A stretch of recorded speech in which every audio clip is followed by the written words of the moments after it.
31st December 2003. 10th point. What is the sign of checking your account? Explanation. What is the sign of checking your account of accumulation? You serve through your thoughts, words and deeds. But the sign of accumulating is that while serving, first of all, there should be contentment within oneself. Together with that, did those souls whom you served have the contentment of happiness? If there isn't contentment on both sides, then understand that the fruit of your service is not accumulated in your account of service. So this is the Avyakta Murli of 31st December 2003. We were reading the series Mera Baba, and Baba is saying in this, what is the sign of checking your account of accumulation? You serve through your thoughts, words and deeds. But the sign of accumulating is that while serving, first of all, there should be contentment within oneself. Together with that, did those souls whom you served have the contentment of happiness?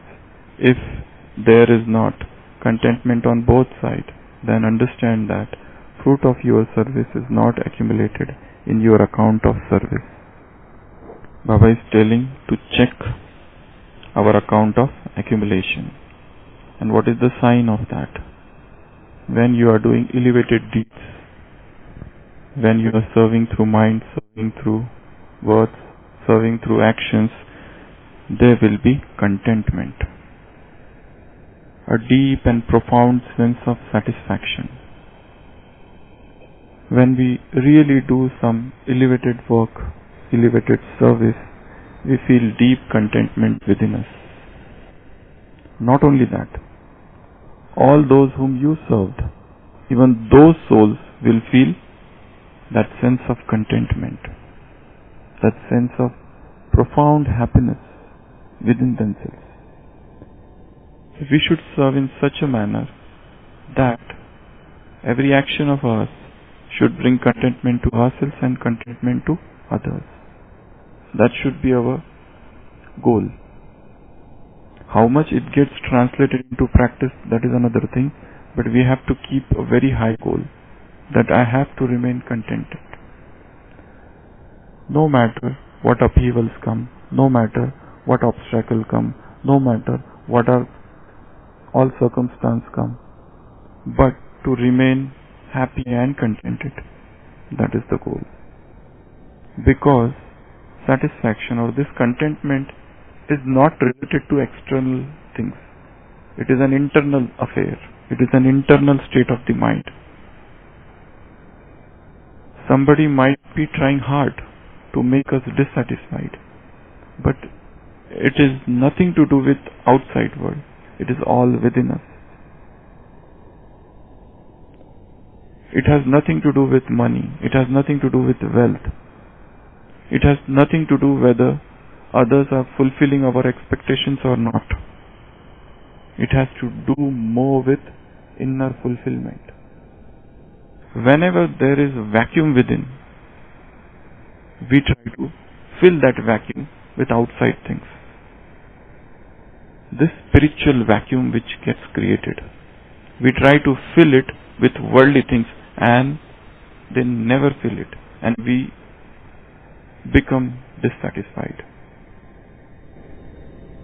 Unless and until soul is filled with spiritual powers, unless and until soul is filled with all that is spiritual, it never knows contentment. So very goal or very method of remaining contented in life is to fill it with spiritual love, with spirituality. Rather than seeking it outside, seek it within. The treasure is not without, the treasure is within. All treasures are within. Rather, all that is within should only be called treasure. All that is without, all that is outside is not treasure at all. So we need to change the definition first of all. What things make me satisfied? What satisfy me in life? This is the basic question. Everybody wants satisfaction, and the entire this wild goose chase is for happiness and contentment in the world. This cutthroat competition is just for this one thing. And we always feel that others are more happy, others are richer than us, maybe even in virtues, even in physical wealth or whatever. But that sense of comparison never allows us to remain content. We suffer from this deep disease of comparison. When Baba has said in so many murlis, each one is unique, each one is special. But still, we accept that I am special, I have specialities, but still, when we see others, we feel that his speciality is greater or bigger than that of mine. So the basic barrier which is there in contentment is ego. Unless and until we let go of this, we never remain satisfied. It is said in the life of Napoleon Bonaparte that he remained dissatisfied throughout his life. He was never happy. He was never satisfied. And he was very small, 5 feet 5 inches. And all his bodyguards, all his soldiers, they were tall.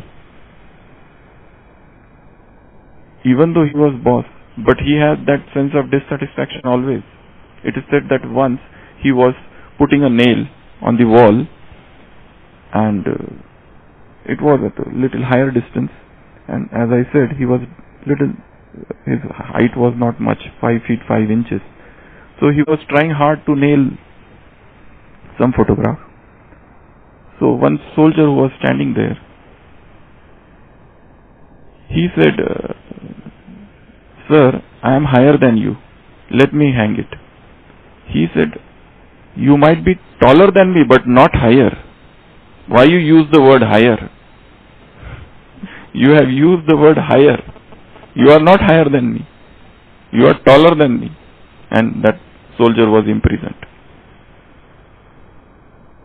Such inflated ego he had. He could not tolerate anybody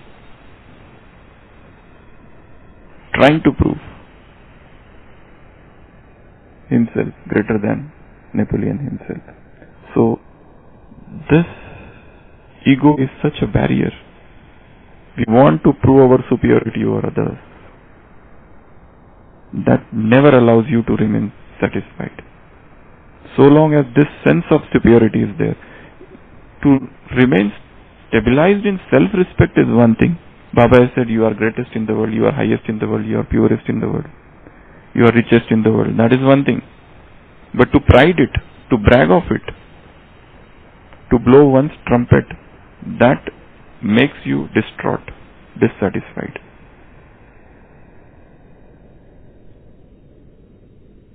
So I need to check what are those things that bring dissatisfaction. Am I expecting more from others? Is it some relationship where I have a lot of expectations and that other person cannot fulfill? Or is it that I want that person to do all these things and that person is not capable? I want this person to give speeches. I want that person to do a lot of services. I want that person to do a special type of service. I have all these expectations from that soul that this person should do. But that person is not capable of doing that. Again I come to sorrow when I have such expectations from others. So that also makes you dissatisfied in life. Lot of expectations. If we smile, the other person should smile. That is expectation. If we talk with the person nicely, we expect that the other person should also talk nicely with us. If we talk sweetly, that other person should also talk sweetly with us. But all human beings, they continue to behave in a manner they are used to. That will be not according to your choices and preferences. And it is none of your business also to get unhappy over the thing. Suppose I go to some place and people don't give me any respect or people don't talk nicely with me, I feel unhappy. But probably they are doing the same thing with everyone. I am not understanding this other side of the story. There is always two dimensions to everything. We always see what is my point of view. I see that I said Om Shanti to somebody and that person did not respond. I feel unhappy. But probably that person might not be responding to others also. This thing I am forgetting. Probably it is not targeted to me. Rather, he is carrying his own sanskar. He is carrying his own sanskar. It has nothing to do with me. I am just a guest. So many are coming and going. So many are visitors. This man is same with everyone. But I do not know other things. That's why I feel that he is behaving like this with me.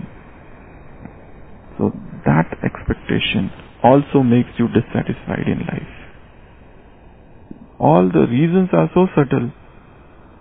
We become unhappy, but we don't know why we are unhappy. We are in Madhuban, we come for service, we feel somewhere that people should appreciate me, praise me for whatever I am doing. But I find that rather than praising, they are scolding for every small mistake. This is going against my expectations. Again I get unhappy. To remain happy, to remain contented, it's, I will say, a very higher goal of life. Because we associate our satisfaction, our contentment with outside things. That's why we are very much unhappy. People will continue to behave in the manner they behave. We can't expect them to change their behavior, their temperament, their nature, because they are carrying that nature from very long time. Just as I am struggling with some of my own sanskars. I want to change, but I am not able to change. In the similar manner, they are also struggling, and probably they are also unable to change. I have no knowledge about jealousy, because that sanskar is not in me, but the other person is carrying that sanskar. And I am shocked to see, even this such a thing can happen. But it is true for them. Just as a patient tells that I am seeing ghosts, I am seeing angels, we call it as a hallucination you are having. We just laugh it off. But for that person, all those things are real. Maybe for me, they are just hallucinations. But for him, they are real. In the similar manner, for that person, all those things are right. For example, a husband and wife are there. Okay. Wife is very much suspicious about her husband. She is always trying to find as if he is having some affair with somebody.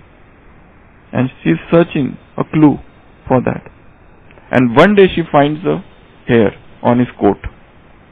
And she says, I knew this. Probably you are moving around with some other woman. Where from otherwise this hair will come? So the husband tries to explain her so many things, but suspicion is very difficult to go away. So for next 7 days she doesn't find, she always checks. The moment he comes from his office, he checks anything, any clue, any scent or something. So for 7 days she doesn't find a single hair. So again she is unhappy. She says, now you have started moving with a bald woman. This is too much.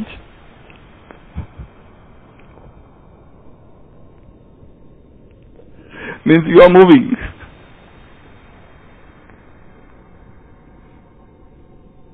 That's the seed of jealousy is there. Now it is trying manifestation. It is trying to manifest. It is not that the husband may try to bring the whole lot of evidences. She is not going to believe any one of them, because she has already believed in her heart of hearts that it is like this. Now only she wants only proofs. So now if this husband comes in Gyan, even if he follows all the godly codes of conduct, but it is very difficult to convince. So what is the way out? Should he break his head convincing her and remain unhappy or dissatisfied? No.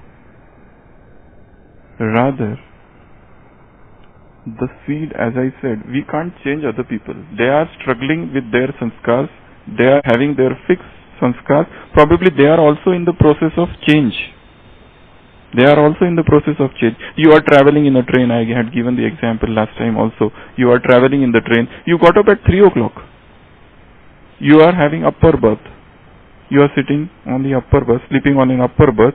You got up at 3 o'clock. You find everybody else is sleeping. Now you want them to wake up. No, they will not wake up. They will wake up at their proper time. But if you insist that why all are not waking up, probably you are becoming sorrowful yourself. They have their fixed sanskars. You can have good feelings, good wishes for all of them, but you cannot make them. You cannot force, you cannot thrust your opinions, ideas, views, ideology on them. That's what parents do. They try to force their opinion on children. Father wanted to become doctor, he could not become, so he wants now, he takes the revenge. He wants his son to become that. He wants his son to fulfill that dream. And if that son is not interested in studies at all, then there is havoc in the family. If the son is interested in arts and all such things, they feel it very inferior. In this competitive world when everybody tries to become doctor, lawyer or engineer, you are thinking of taking an arts as your career. Such a foolish idea. Who will feed you? You are thinking of taking philosophy as your subject. Nobody likes, but suppose a person is interested in philosophy, then who studies philosophy nowadays? Anybody who does MA in philosophy? Very less. Very less. Because what you earn after becoming a philosopher. So, but it is not the question of earning. It is not the question of that. It is the question of your internal desires, your internal nature, to be in tune with that nature. So I was talking about we are here, others are here. They are carrying their set of sanskars.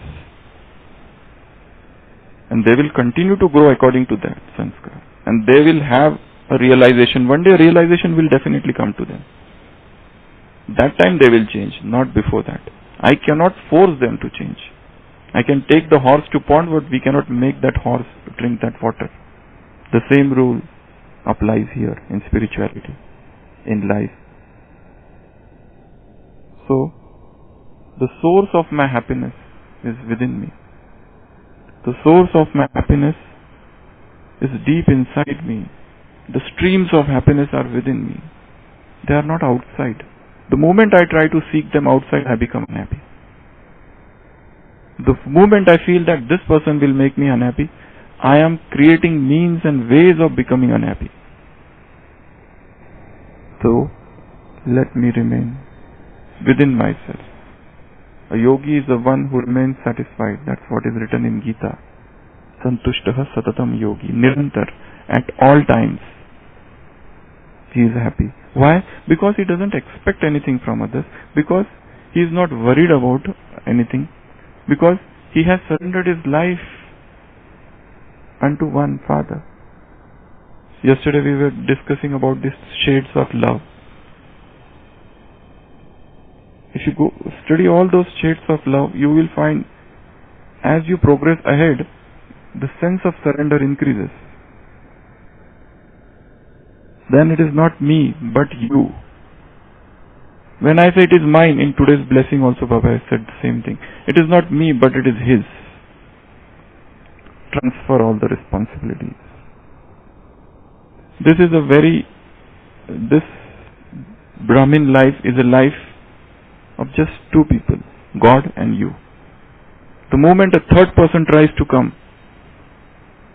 upheaval occurs.